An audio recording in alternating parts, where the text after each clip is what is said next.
maybe part of it is that like everything around you is full of potential. Everything. Maybe more potential than you could ever possibly utilize.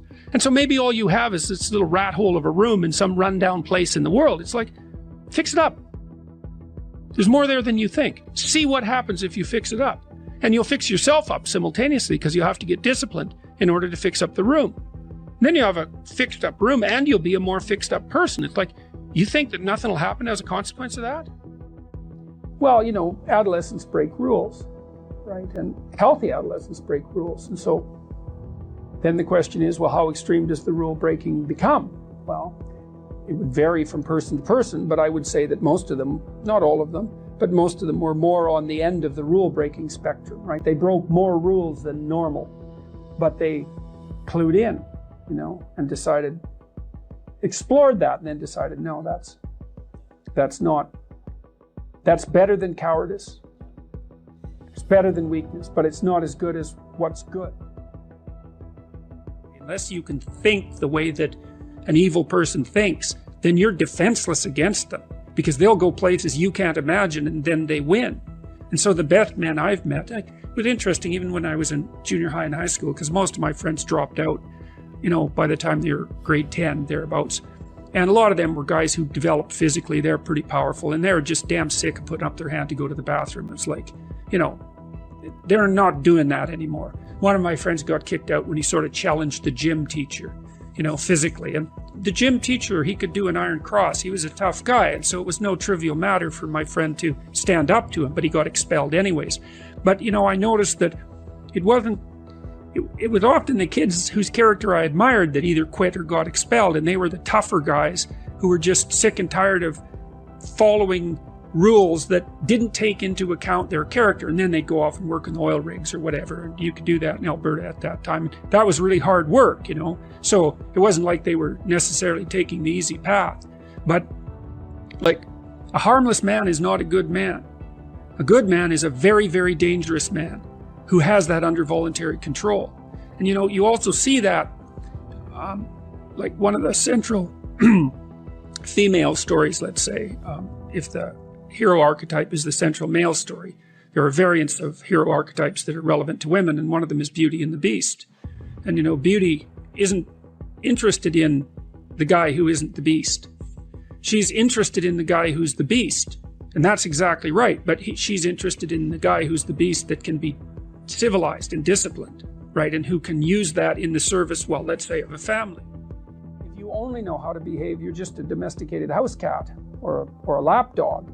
You have to push beyond the persona, and that's what the integration of the shadow does from the Jungian perspective. It's like to pull that monster that's being edited out of you, to pull that back in and to allow that to reveal itself within your increasingly sophisticated way of being. And then you're not just a persona. You can't escape from your persona unless you can say no. Like, here's an example from popular culture. In the Harry Potter series, Harry Potter's obviously the hero of the story. And he's touched by malevolence, right? The only reason he can stand up against evil is because there's some evil in him that he's incorporated, essentially. Well, that's exactly right. The persona, if you're a persona, then you're an obedient citizen. But the problem with being an obedient citizen is that if the society tells you to march the Jews off to the death camp, for example, and you're obedient, then that's what you'll do. And it isn't like society is civilized and then all of a sudden you're performing some act of atrocity. That isn't how it works.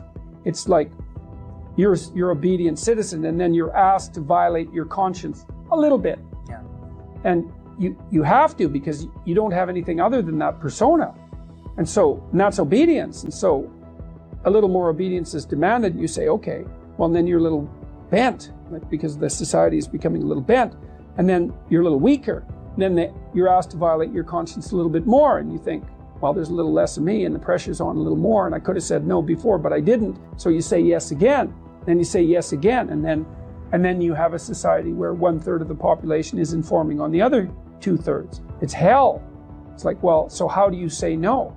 Well, that's the shadow. It's like, and the reason that the video I did about Bill C-16 and its compelled speech provisions went viral was because I said no. I didn't say it casually. What I meant was, there isn't anything that you can do to me that I can imagine that will force me to utter the words that you want me to utter. Nothing. And I meant it. And when I made the video, I think people could actually tell that I meant it. And so I took this abstract problem and made it concrete. I said, no, that's not happening. And that's part of the incorporation of the shadow. But in this regard, the shadow is actually benevolent, not malevolent. Well, once it's incorporated, yeah, well, that's the thing. Yeah.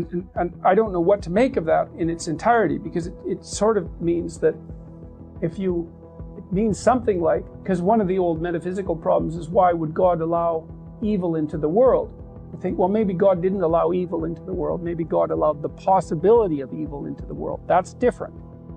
And maybe the world with the possibility of evil is actually a better world than the world without the possibility of evil. It's something like that, in that maybe a man is better when he's a dangerous man who's being good than he would be if he was just a good man who wasn't capable of being dangerous. And I believe that, because the best men that I've ever met are very dangerous men. You don't mess with them. Yeah. So, and you know that as soon as you meet them. Because the question you're asking is, and this is tied up with the idea of free will and evil, can a person who doesn't have the option to be evil be good? And I would say no. So maybe that's the reason that, metaphysically speaking, and I don't know where you are when you're speaking metaphysically exactly, but the question of why is there evil in the world is a constant question. It's like, it's possible that without the possibility of evil, there cannot be good. Good requires the possibility of evil. And maybe good is so good that the fact that it requires the possibility of evil is acceptable. Maybe it's even desirable. I mean, you kind of end up on the edge of your knowledge when talking about such things, but it seems to me to be right. Yeah. And it seems to be right in a lived sense, like they pick something difficult to do. I read this funny little paragraph by Kierkegaard. It was written about 1840, and he was thinking about his role as a student and writer. And he was a student and writer forever. He never really had a career apart from that.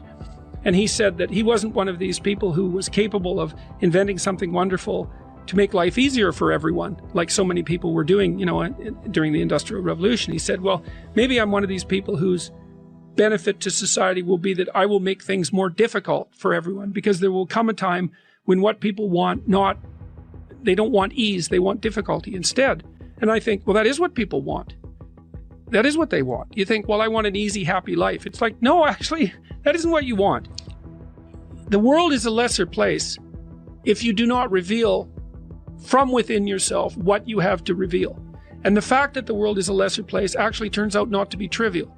Like, if you aren't everything you could be, more people will die, more people will suffer, more evil will be unconstrained, more tyranny will reign, more chaos will remain chaotic and dangerous, all of that. It's something similar to that, but it can even be more local. It's like your family is more messed up than it could be if you were less messed up than you are. Right. So if you just got your act together, like 10% more, your family would be 1% better. Right. It's like, well, do it. And that would ripple off into the people that they interact with. Yes, and it ripples fast. Yes. That's the other thing that's so cool, is that, like, people think, well, there's 7 billion of us, and each of us is just this separate dust mote, like floating in the cosmos, and what the hell difference does it make what you do anyways? It's like, that is not how we're connected. It's like, you're the center of a network, and you know way more people than this, but let's say typically, you're going to know 1,000 people in your life, well enough to have an impact on them, okay? And each of those 1,000 people is going to know 1,000 people. So you're 1 step from 1 million, and 2 steps from 1 billion. And we are networked, technically. That's how human interactions work. And so when you do something that you shouldn't do, it's worse than you think.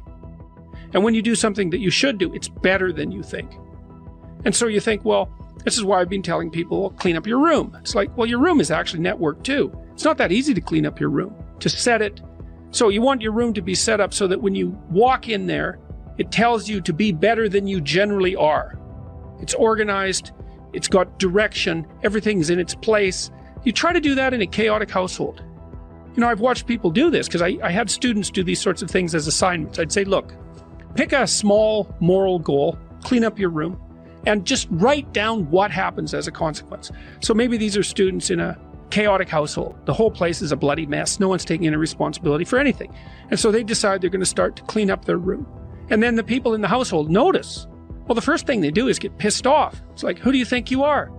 Like, you think you're better than us? Why do you think this is worthwhile?